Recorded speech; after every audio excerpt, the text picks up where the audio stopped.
আসসালামু আলাইকুম, কেমন আছেন সবাই? জিসিসি নিউজ 24 ইউটিউব চ্যানেলের পক্ষ থেকে আপনাদের সকলকে জানাই স্বাগত। আজকে খুব গুরুত্বপূর্ণ কিছু তথ্য দিব।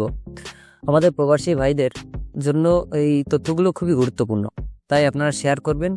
আর এটা হলো ইকামার টাকা প্রসঙ্গে। আজকাল অনেকেই কাফালা হচ্ছেন, কাফালা হতে গেলেই পিছনের সমস্ত টাকা চলে আসতেছে। আমাদের অনেকে কমেন্ট সেকশনে এই প্রশ্নটা সব থেকে বেশি আসছে যে ভাই পিছনের টাকা চলে আসছে, কি করব? তো আজকেই তথ্য দিব। চলুন তাহলে দেরি না করে খবরে বিস্তারিত জেনে নেওয়া যাক।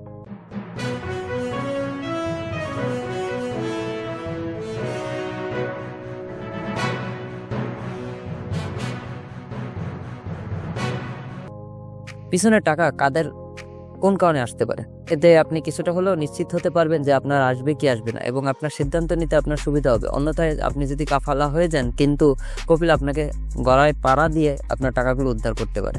প্রথমত বলে রাখি, যাদের ইকামা হয়নি অথবা ইকামার মেয়াদ নেই, তারা কাফালা হওয়ার আগে দুইটা বিষয় ভালো করে চেক করে নেবেন যে মুআসসাসা ডিলিট করে দিয়েছে কিনা। যদি ডিলিট করে দেয় সেক্ষেত্রে আপনি যে কোনো কফিলের কাছে কাফালা হতে গেলে আপনার সমস্ত পিছনের টাকা চলে আসবে।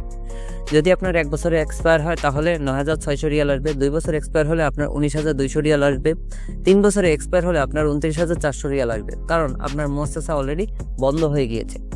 তাই আপনি অবশ্যই চেক করে নেবেন যে আপনার মুআসসাসা চালু আছে কিনা। নর্মালি যারা ইকামার মেয়াদ না থাকার কারণে অথবা ইকামার না হওয়ার কারণে অন্য কপিল বা কোম্পানির কাছে কাফালা হয়ে যাওয়ার পরে কিন্তু তাদের ইকামার টাকার পেছনের টাকা আসে, কাফালা হওয়ার আগে কিন্তু দেখায় না। আর হুরুপ্রাপ্ত যারা আছে তাদের জন্য এটাই প্লাস পয়েন্ট, তাদের কাফালা হওয়ার আগেই কিন্তু পিছনের সমস্ত টাকা দেখায়। তবে এটা সত্য, হুরুপ্রাপ্তদের শতভাগ নিশ্চিত পিছনের সমস্ত টাকা চলে আসবে। তবে ইকামার মেয়াদ নেই এবং ইকামা হয়নি এমন লোকদের ক্ষেত্রে যদি আপনি কোম্পানির লোক হন, তাহলে এই মুহূর্তে আপনি নিশ্চিত থাকেন যে 80% গ্যারান্টি আছে আপনার পিছনের টাকা চলে আসবে কোম্পানির লোকদের। কিন্তু এখন আবার পিছনের টাকা অনেকেরই চলে আসতেছে। আপনার মুআসসাসা যদি বড় হয় সেক্ষেত্রে আপনার পিছনের টাকা চলে আসতে পারে।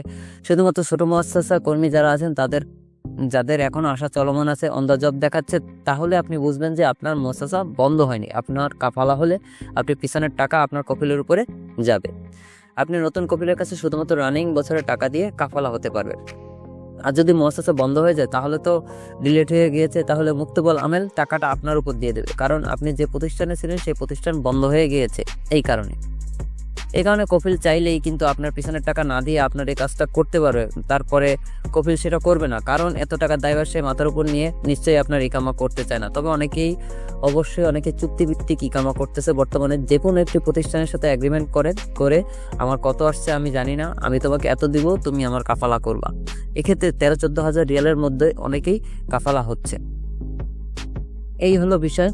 আপনাদের যদি এরকম কোনো সমস্যায় পড়েন, আর একটা তথ্য দিয়ে রাখি, প্রথম 2 দিন যারা সৌদি আরবে আসার 1 বছরের মধ্যে টার্মিনেট হয়েছেন তারা বৈধ হয়েছে, তাদের বৈধ হওয়ার কাফালাটা কাজ হচ্ছে, এটা কিন্তু আবার বন্ধ হয়ে যেতে পারে।